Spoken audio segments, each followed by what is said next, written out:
वो तो नरेंद्र मोदी जी के नाम पर 45 सीट जीते थे और फिर लालू जी के बेटा तेजस्वी को ले जाके उनका किडनी ट्रांसप्लांट हो रहा है उसका भाषण करवा रहे थे। इनका तो जिसे लंगड़े को अपना पैर के मतलब कुछ नहीं रह जाता है, लाठी की जरूरत है, वैसे ही नीतीश कुमार जी का है। हम कहीं जी जान नहीं लगाते चिराग हैं। पासवान भी आप और तो चिराग पासवान कहाँ जाते हैं? चिराग पासवान नेता हैं तो जाएंगे नहीं क्षेत्र में, जाएंगे। हर आदमी एक्सरसाइज करता है लोकतंत्र में, वो भी एक्सरसाइज शामिल करा लीजिए। नमस्कार, आप न्यूज फाउंडेशन देख रहे हैं, मैं हूं आपके साथ वंदना। कुर्नी विधानसभा सीट पर उपचुनाव दोनों दलों के लिए लिटमस टेस्ट माना जा रहा है। अगर जदयू सीट जीत जाती है तो प्रतिष्ठा बच जाएगी नीतीश कुमार का, और जो फैसला उन्होंने लिया है वो सही साबित होगा। हालांकि अगर बीजेपी सीट जीतती है तो यह एक तरह का शक्ति का प्रदर्शन होगा। बीजेपी को भी कहीं ना कहीं 2024 और 25 का चुनाव का अंदाजा लग जाएगा। आज कुर्नी विधानसभा उपचुनाव पर जो वोटिंग है, क्या कुछ है वहां आज के नतीजे आएंगे ये तो शाम तक ही अंदाजा लग जाएगा। लेकिन फिलहाल इस विषय पर हमारे साथ बात करने के लिए हैं बीजेपी के वरिष्ठ नेता नवल किशोर यादव। आज वोटिंग हो रहा है, क्या कुछ कहना चाहेंगे? वोटिंग हो रहा है और 9 बजे तक जो जानकारी मिली 11% तक वोट हो गए हैं और लोगों में उत्साह है। हम समझते हैं कि अच्छा प्रतिशत मतदान होगा और भारतीय जनता पार्टी वहाँ से चुनाव जीतेगी। और ये जो आप कह रही हैं कि नीतीश कुमार की प्रतिष्ठा बच जाएगी,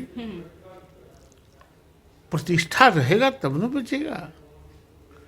वो तो नरेंद्र मोदी जी के नाम पर 45 सीट जीते थे और फिर लालू जी के बेटा तेजस्वी को ले जाके उनका किडनी ट्रांसप्लांट हो रहा है उसका भाषण करवा रहे थे। इनका तो जिसे लंगड़े को अपना पैर के मतलब कुछ नहीं रह जाता है, लाठी की जरूरत है, वैसे ही नीतीश कुमार जी का है।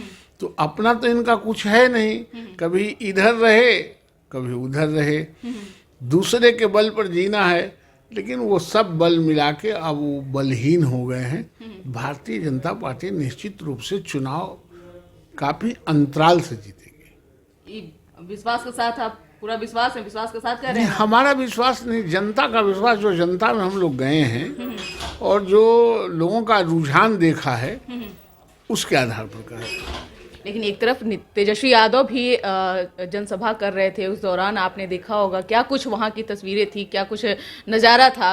तो क्या लगता है आपको कि आपने जितने भी स्टार प्रचारकों को मैदान में उतारा उसका कुछ फलाफल मिलेगा? निश्चित रूप से तेजस्वी जी और नीतीश जी के जाने से कोई फर्क नहीं। अगर उनका अपना इम्पैक्ट रहता तो बाप और दादा के घंटी नहीं बजाना पड़ता कि लालू जी के ऑपरेशन है 5 तारीख के, इसलिए आप उनका ऑपरेशन के ठीक होने के लिए आप वोट दे दीजिए।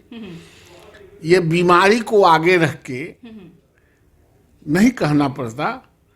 जैसे हम लोग चुनाव लड़ रहे हैं तो किसी की बीमारी और किसी के मातम पर नहीं न लड़ रहे हैं, कह रहे हैं कि हमारी पार्टी विचारों की पार्टी है, हमारी पार्टी सबों की पार्टी है। लेकिन बीजेपी तो अपने मुंह मियां मिठू करता है ना? नहीं, अच्छा, अपना मुंह से मिठू ना होगा तो दूसरे के मुंह आप खाइएगा रसगुल्ला तो हमारा मुंह थोड़े मीठा होगा।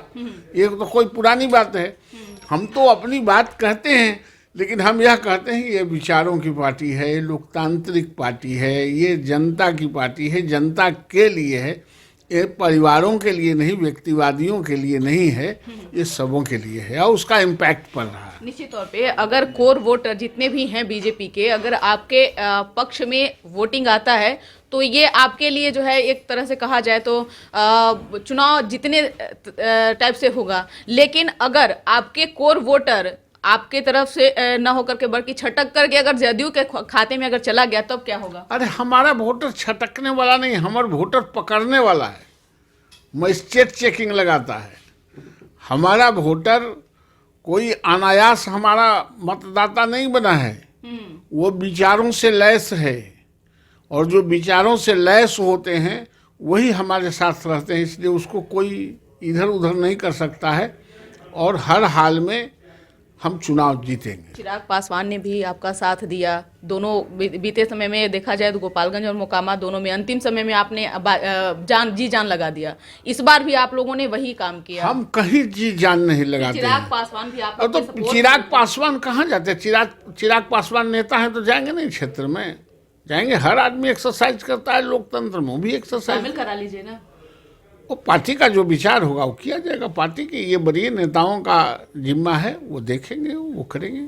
लास्ट सवाल एक है कि जिस तरह से दोनों चाहे अगर महागठबंधन की बात करें, एनडीए की बात करें, आप लोग दोनों एक जी जान लगा करके एक कमर तोड़ आपने वहां पे प्रचार प्रसार किया, क्या लगता है परिणाम आने के बाद हकीकत जो है वो दूध का दूध और पानी का पानी हो जाएगा? लेकिन आपका बीजेपी ने जिस तरह से वहां पे सेंधमारी किया है, सेंधमारी कहने का मतलब ये है कि एक तरफ आप भले ही मुकेश सहनी से भी आपका तालमेल नहीं बनता हो, लेकिन कहीं ना कहीं सपोर्टिव हो, फिर वैसी की पार्टी वहां पर है, तो ये सारी तिक्रमबाजी जो बीजेपी अपनाई है, तो क्या इसका कुछ हम कोई तिक्रमबाजी नहीं अपनाते हैं। तिक्रमबाजी तो अपनाते हैं नीतीश कुमार, उनसे बात कीजिए। हम तो सिर्फ जनता पर डिपेंडेंट रहते हैं, मतदाताओं पर डिपेंडेंट रहते हैं, विचारों पर डिपेंडेंट रहते हैं। लोकतांत्रिक पार्टी है, उनके मूल्यों पर डिपेंडेंट रहते हैं और जनता इन बातों को समझती है और उसी आधार पर भारतीय जनता पार्टी को वोट देती है। बहुत बहुत शुक्रिया। तो आप सुन रहे थे क्या कुछ कहना था बीजेपी के वरिष्ठ नेता नवल किशोर यादव का। आज कुर्नी विधानसभा सीट पर वोटिंग है और आज कोई ऐसी पॉलिटिकल जो सवाल है वह भी हम नहीं कर सकते हैं, इसलिए क्योंकि क्या कुछ परिणाम होगा ये तो समय आने के बाद ही पता चल पाएगा। लेकिन वोटिंग को लेकर के बीजेपी यह दावा कर रहा है कि अभी तक जितने भी वोटिंग वहां पे हुए हैं वो सारे के सारे बीजेपी के सपोर्ट में है, लेकिन परिणाम आने के बाद ही सभी को हकीकत पता चलेगा। इस पर बस इतना ही। बने रहिए न्यूज़ फॉर्नेशन के साथ। अब तक हमारे चैनल को सब्सक्राइब नहीं किया तो कर लीजिए। धन्यवाद।